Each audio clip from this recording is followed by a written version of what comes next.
হযরত মূসা আলাইহিস সালাম বনী ইসরাইলদের একটি বিশাল জনসমাবেশে উপদেশ দিচ্ছিলেন।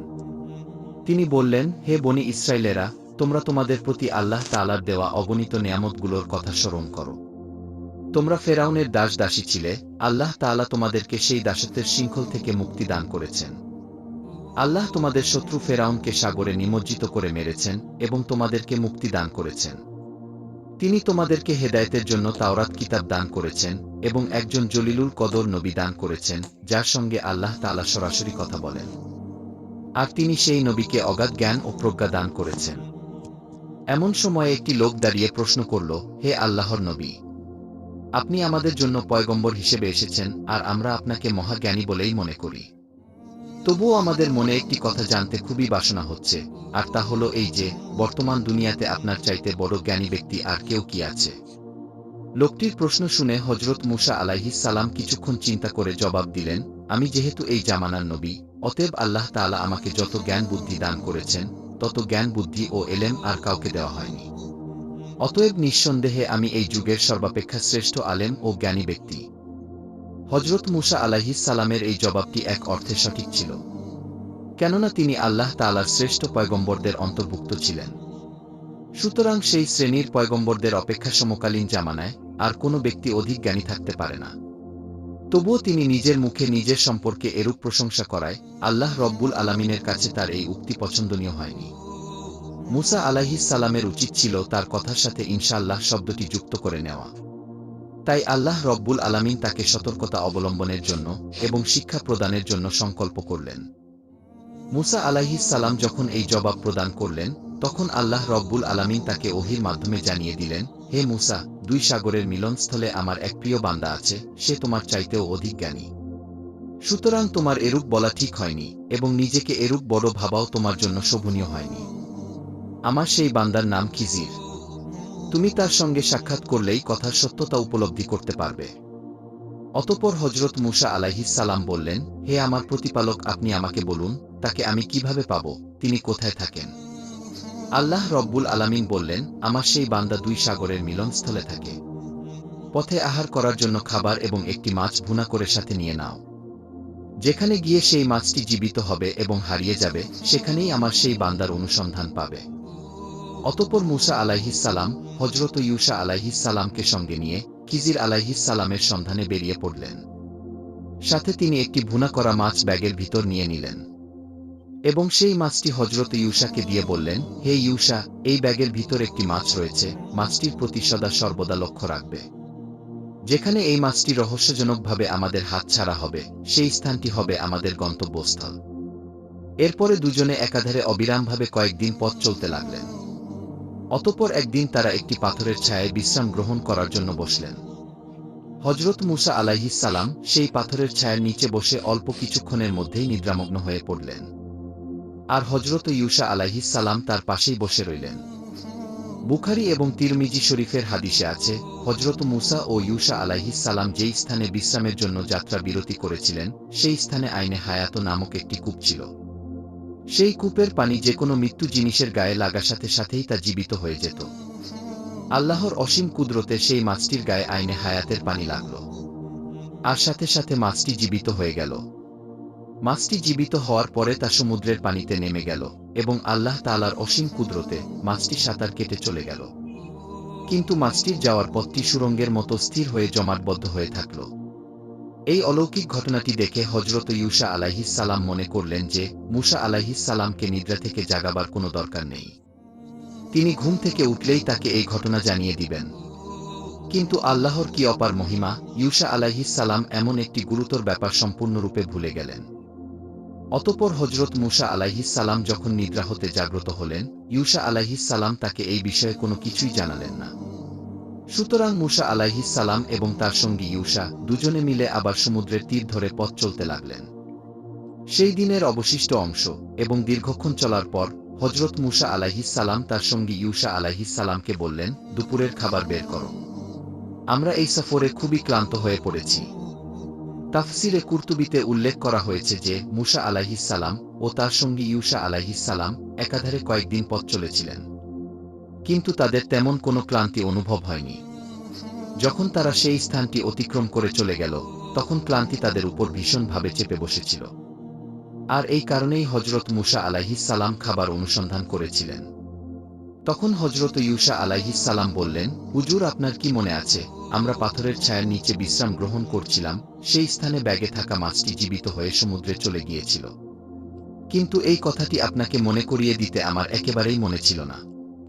হজরত মুসা আলাইহিস সালাম তখন বললেন, আমি কি তোমাকে খুব বেশি দায়িত্ব দিয়েছিলাম? আমি তো তোমাকে কেবল এতটুকুই দায়িত্ব দিয়েছিলাম যে মাছটি যেই স্থানে জীবিত হবে আমাকে মনে করিয়ে দিবে। হুজুর, আপনি ঠিকই বলেছেন, আমাকে খুব বেশি দায়িত্ব দেওয়া হয়নি। তবে আপনাকে সেই কথাটি মনে করিয়ে দিতে শয়তান আমাকে ভুলিয়ে দিয়েছিল। কিন্তু সেই মাছটি চলে যাওয়ার পরে সমুদ্রে খুবই আশ্চর্যজনকভাবে একটি রাস্তা হয়ে গেছে। মুসা আলাইহিস সালাম বললেন, আমরা তো সেই স্থানটির খোঁজ করতেছি। আমরা সেই স্থানে গেলেই আল্লাহ তাআলার সেই বান্দাকে খুঁজে পাব। অতঃপর তারা আবার তাদের পদচিহ্নের অনুসরণ করতে করতে সেই স্থানে ফিরে আসলেন। বুখারী শরীফের হাদিসে বর্ণিত আছে, তারা সেই স্থানে ফিরে এসে দেখলেন একটি সবুজ গালিচা সমুদ্রের তীরে বিছানো আছে এবং তার উপর এক ব্যক্তি চেহারা ঢেকে চাদর মুড়ি দিয়ে শুয়ে আছেন। মুসা আলাইহিস সালাম কাছে গিয়ে তাকে সালাম করলেন।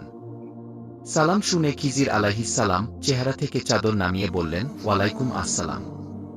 অতঃপর তিনি বললেন, এই অপরিচিত জমিনে সালাম আসলো কোথা থেকে? বলুন তো আপনি কে? মুসা আলাইহিস সালাম বললেন, আমি মুসা। খিজির আলাইহিস সালাম বললেন, আপনি কি বনি ইসরাইলের মুসা? মুসা আলাইহিস সালাম বললেন, জি, আমি বনি ইসরাইলের মুসা। অতঃপর খিজির আলাইহিস সালাম বললেন, আপনি এখানে কেন এসেছেন? মুসা আলাইহিস সালাম বললেন, আমি কিছুদিন আপনার সাহচর্য থেকে কিছুটা জ্ঞান ও অভিজ্ঞতা অর্জন করতে চাই। খিজির আলাইহিস সালাম বললেন, কিভাবে আপনি আমার সাহচর্যে অবস্থান করবেন? আমার কার্যকলাপে তো আপনি মোটেও ধৈর্য ধারণ করতে পারবেন না। তবে যদি আপনি এই প্রতিশ্রুতি দিতে পারেন যে আপনি আমার কর্তৃক সংঘটিত কোনো কাজের কোনো প্রতিবাদ করবেন না এবং আমি কোনো কাজ কি জন্য করলাম তার কারণ জানতে চাইবেন না, তাহলে আমি আপনাকে আমার সাথে অবস্থানের অনুমতি দিতে পারি।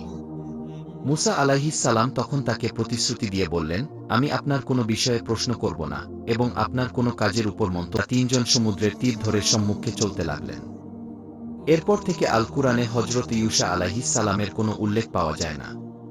খিজির আলাইহিস সালাম তার দুই সঙ্গীকে নিয়ে কিছুদূর অগ্রসর হওয়ার পরে হজরত মুসা আলাইহিস সালামকে বললেন, এবার আপনি আপনার সঙ্গীকে বিদায় করে দিন, তিনি দেশে চলে যান।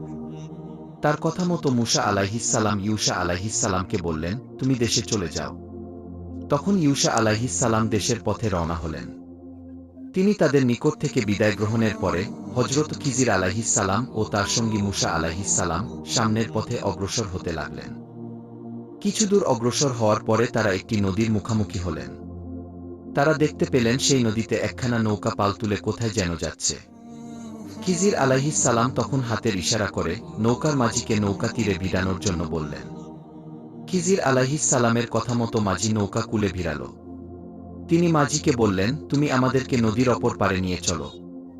খিজির আলাইহিস সালামের কথা মতো মাঝি হজরত মুসা আলাইহিস সালাম এবং তাকে নদীর অপর পারে নিয়ে গেল।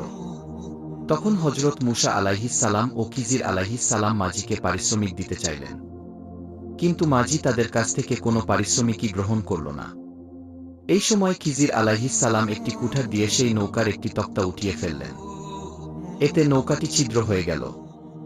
তাফসিরে কুরতুবিতে উল্লেখ করা হয়েছে, আরায়েশ নামক গ্রন্থে বর্ণিত আছে, যখন খিজির আলাইহিস সালাম সেই নৌকাটি ছিদ্র করে দিলেন, মুসা আলাইহিস সালাম একপাশে সরে গেলেন এবং মনে মনে বলতে লাগলেন, আমি এই লোকটির সহবতে থেকে কি শিখলাম? এর চেয়ে বনি ইসরায়েলদের মাঝে ছিলাম, ভালোই তো ছিলাম। তাদেরকে আল্লাহর কিতাব তেলাওয়াত করে শোনাতাম, তারা আমার আনুগত্য করত। অতঃপর খিজির আলাইহিস সালাম তাকে বললেন, হে মুসা, তুমি কি চাও তোমার অন্তরের কথাগুলির ব্যাপারে আমি তোমাকে জানিয়ে দেই? মুসা আলাইহিস সালাম বললেন, জি, বলুন। খিজির আলাইহিস সালাম তখন বললেন, তুমি এই সব কথাগুলো অন্তর দিয়ে ভাবছ? মুসা আলাইহিস সালাম বললেন, জি, আপনি সত্য কথাই বলেছেন। এরপর মুসা আলাইহিস সালাম তাকে বললেন, যেই মাঝি আমাদের থেকে কোনো পারিশ্রমিক গ্রহণ করল না, বরং বিনা পারিশ্রমিকে আমাদেরকে নদী পার করিয়ে দিল, আপনি তার নৌকাটিকে এভাবে ছিদ্র করে দিলেন কেন? আপনি কি নৌকার আরোহীদেরকে ডুবিয়ে মারার জন্য এই কাজটি করলেন? আপনার এই কাজটি অত্যন্ত আপত্তিকর। তাফসিরে কুরতুবিতে বর্ণিত আছে, যখন নৌকার ব্যাপারে হজরত মুসা আলাইহিস সালাম আপত্তি করলেন, তখন অদৃশ্য থেকে একটি আওয়াজ আসলো, বলা হলো, হে মূসা, তোমার এই চিন্তা তখন কোথায় ছিল যখন তুমি একটি সিন্দুকের মাধ্যমে সমুদ্রে ভাসমান ছিলে? তখন যদি আল্লাহ রব্বুল আলামিন অলৌকিকভাবে তোমার সেই সিন্দুকটিকে ভাসমান রাখতে পারেন, তাহলে এখন কেন আল্লাহ রব্বুল আলামিন অলৌকিকভাবে এই নৌকার আদিবাসীকে ভাসমান রাখতে পারবেন না? মূসা আলাইহিস সালামের এরূপ আপত্তি শুনে খিজির আলাইহিস সালাম বললেন, আমি কি পূর্বেই আপনাকে বলিনি যে আপনি আমার সঙ্গে ধৈর্য রক্ষা করতে পারবেন না? শেষ পর্যন্ত আপনি প্রতিশ্রুতি ভঙ্গ করলেন। মূসা আলাইহিস সালাম তখন বললেন, দেখুন, আমার একদম মনে ছিল না। অতএব আপনি আমার এই ব্যাপারটি তত গুরুত্ব দিবেন না। আশা করি আমার এই কাজকে আপনি একটু হালকা নজরে দেখবেন, আর এটাকে প্রথম ভুল হিসেবে ক্ষমা করবেন। খিজির আলাইহিস সালাম তখন বললেন, ঠিক আছে, আপনার এই ভুলটি মার্জনা করা হলো। অতঃপর তারা দুজন আবার পথ চলতে লাগলেন। চলতে চলতে তারা একটি মাঠের কাছে গিয়ে উপস্থিত হলেন। তারা দেখতে পেলেন সেখানে কতগুলো ফুটফুটে বালক খেলা করছে। তাদের মধ্যে থেকে সবচাইতে সুন্দর ও ফুটফুটে বালকটিকে হযরত খিজির আলাইহিস সালাম ধরলেন এবং তাকে হত্যা করে ফেললেন। তাফসিরে কুরতুবিতে বর্ণিত আছে, সেই বালকটির নাম ছিল শামরুন। হযরত খিজির আলাইহিস সালাম সেই বালকটিকে কিভাবে হত্যা করেছিলেন, এই ব্যাপারে ৩ রকমের বর্ণনা আছে। তাফসিরে কুরতুবিতেই এই ৩টি বর্ণনা উল্লেখ করা হয়েছে। হযরত ইয়ালা রাদিয়াল্লাহু তাআলা আনহু বলেন, খিজির আলাইহিস সালাম বালকটিকে চিৎ করে শুইয়ে দিয়ে ছুরি দ্বারা জবেহ করে দিয়েছিলেন। বুখারী এবং তিরমিজি শরীফের হাদিসে আছে, খিজির আলাইহিস সালাম তার মাথা ধরে টেনে ছিঁড়ে ফেলেছিলেন।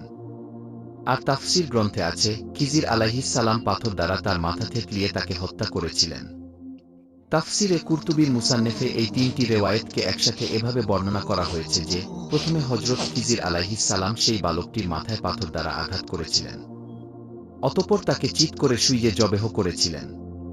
এরপর তার মাথাটাকে দেহ থেকে বিচ্ছিন্ন করে দিয়েছিলেন। আর এভাবেই তিনি বালকটিকে হত্যা করেছিলেন।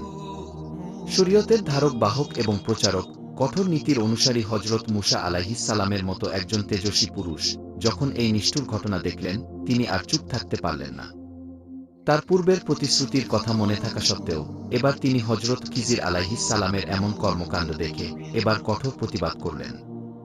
তিনি বললেন, আপনি এই অপরিচিত অবোধ নিষ্পাপ কচি বালকটিকে কেন এভাবে হত্যা করলেন? সে কি কোনো মানুষ হত্যা করেছিল? যদি মানুষ হত্যা করে থাকত তাহলে তার বিনিময়ে না হয় তাকে হত্যা করা যেত। সে তো কোনো অপরাধ করেনি, একজন নিষ্পাপ বালককে আপনি কেন এভাবে হত্যা করলেন? কিতাবুল আরায়েশে বর্ণিত আছে, যখন মূসা আলাইহিস সালাম বালকটির ব্যাপারে আপত্তি করলেন, তখন অদৃশ্য থেকে আওয়াজ আসলো, হে মূসা, তোমার এই আপত্তি তখন কোথায় ছিল যখন তুমি একজন কিপ্তিকে হত্যা করেছিলে? খিজির আলাইহিস সালাম মূসা আলাইহিস সালামের প্রতিবাদ শুনে বললেন, দেখুন, এজন্যই আমি আপনাকে বলেছিলাম যে আপনি আমার সঙ্গে থেকে ধৈর্য রক্ষা করতে পারবেন না। আপনি এই দ্বিতীয়বার ওয়াদা ভঙ্গ করলেন। এখন আপনি আর আমার সঙ্গে থাকতে পারবেন না, অতএব আপনার উচিত এখনই আমার থেকে চলে যাওয়া। তখন হযরত মূসা আলাইহিস সালাম তার ভুল স্বীকার করে বললেন, দেখুন জনাব, আমি অপরাধ করেছি। এবার আপনার কাছে নতুনভাবে প্রতিশ্রুতি দিচ্ছি যে আর কখনো আপনার কোনো কাজে কোনো প্রকারের মন্তব্য ও প্রতিবাদ করব না। যদি এই ধরনের কোনো প্রতিবাদ আমি করে ফেলি, তবে আপনি তখনই আমাকে তাড়িয়ে দিবেন। অনুগ্রহ করে আমাকে আরেকবার সুযোগ প্রদান করুন। হযরত খিজির আলাইহিস সালাম বললেন, আচ্ছা ঠিক আছে, আপনাকে এই শেষবারের মতো সুযোগ দেওয়া যাচ্ছে। এরপরে যদি আপনি আমার কোনো কাজে প্রতিবাদ করেন, তাহলে আপনাকে তখনই বিদায় করে দেওয়া হতে লাগলেন। পথ চলতে চলতে তারা ক্ষুধায় ও তৃষ্ণায় খুবই কাতর হয়ে পড়লেন। কিছু দূর গিয়ে তারা দেখতে পেলেন একটি গ্রাম। তারা তখন সেই গ্রামে প্রবেশ করে সেই গ্রামের অধিবাসীদের কাছে কিছু খাবার ও পানীয় চাইলেন। কিন্তু সেই গ্রামের কোনো একজন লোকও হযরত মূসা ও খিজির আলাইহিস সালামের আহ্বানে তাদেরকে খাবার ও পানীয় প্রদান করল না। খাবার ও পানীয় না পেয়ে তারা সেই গ্রাম থেকে বের হয়ে পড়লেন। গ্রাম থেকে বের হয়ে তারা দেখতে পেলেন সেই গ্রামের এক প্রান্তে একটি প্রাচীর অবস্থিত রয়েছে, আর সেই প্রাচীরটি ভেঙে পড়ার উপক্রম হয়েছে। তাফসিরে কুরতুবিতে সেই দেওয়ালটির বর্ণনায় বলা হয়েছে, দেওয়ালটির পুরুত্ব ছিল ৩০ গজ, আর দৈর্ঘ্য ছিল ৫০ গজ, এবং প্রস্থ ছিল ৫০ গজ।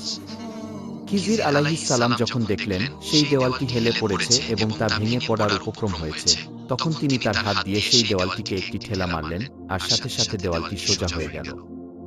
দেওয়ালটি মেরামত করার ব্যাপারে তাফসিরে কুরতুবিতে এই লেখাটি উল্লেখ করা রয়েছে। দেওয়ালটি মেরামত করার পরে হযরত মূসা আলাইহিস সালাম অত্যন্ত বিরক্ত হয়ে বললেন, জনাব, যে গ্রামের লোকেরা আমাদেরকে সামান্য পানীয় পর্যন্ত দিল না, সেই গ্রামের এই ভগ্ন দেয়ালটি এরূপ বিনা পারিশ্রমিকে আপনি কোন উদ্দেশ্যে মেরামত করে দিলেন? উপযুক্ত পারিশ্রমিক নিলে তা দিয়ে হয়তো আমরা কিছু খাবার ক্রয় করতে পারতাম এবং সেই খাবার খেয়ে আমাদের ক্ষুধা ও পিপাসা নিবারণ করতে পারতাম। আমি আপনার এইসব কাজের কোনো অর্থই বুঝতে পারছি না। কিতাবুল আরায়েশে বর্ণিত আছে, হযরত মূসা আলাইহিস সালাম যখন দেওয়াল মেরামতের ব্যাপারে আপত্তি তুললেন, তখন অদৃশ্য থেকে আওয়াজ আসলো, হে মূসা, তোমার এই আপত্তি তখন কোথায় ছিল, যখন তুমি শুআয়বের কন্যাদেরকে পারিশ্রমিক ছাড়াই কূপের পাথর উঠিয়ে পানি পান করে দিয়েছিলে? তখনও তুমি অনেক ক্ষুধার্ত ছিলে। খিজির আলাইহিস সালাম মূসা আলাইহিস সালামের এই আপত্তি শুনে বললেন, আপনি এই তৃতীয়বার আমার কাজে প্রশ্ন তুললেন এবং আমার কাজের প্রতিবাদ করলেন। এইবার আর আপনাকে আমার সঙ্গে কিছুতেই রাখতে পারছি না। আপনি এখন থেকেই আমার থেকে বিচ্ছিন্ন হয়ে যান। বুখারী ও মুসলিম শরীফে বর্ণিত আছে, রাসূল সাল্লাল্লাহু আলাইহিস সালাম বলেছেন, আল্লাহ তাআলা আমাদের উপর এবং হযরত মূসা আলাইহিস সালামের উপর রহম করুন। যদি তিনি আরও একটু সময় ধৈর্য ধারণ করতে পারতেন, তাহলে আরও অনেক আশ্চর্যজনক বিষয় তিনি দেখতে পারতেন। কিন্তু তিনি তাড়াহুড়া করে বলে ফেললেন, এরপরে আর কোনো আপত্তি করলে আমাকে আর সঙ্গে রাখবেন না। অতঃপর খিজির আলাইহিস সালাম বললেন, কিন্তু আপনি চলে যাওয়ার পূর্বেই আমি আমার এই কাজের রহস্যগুলি আপনার সামনে বর্ণনা করে দিচ্ছি। প্রথমে আমি যেই নৌকাটিকে ত্রুটিযুক্ত করে দিয়েছিলাম, সেই নৌকাটি ছিল কিছু দরিদ্র ও মিসকিন লোকের।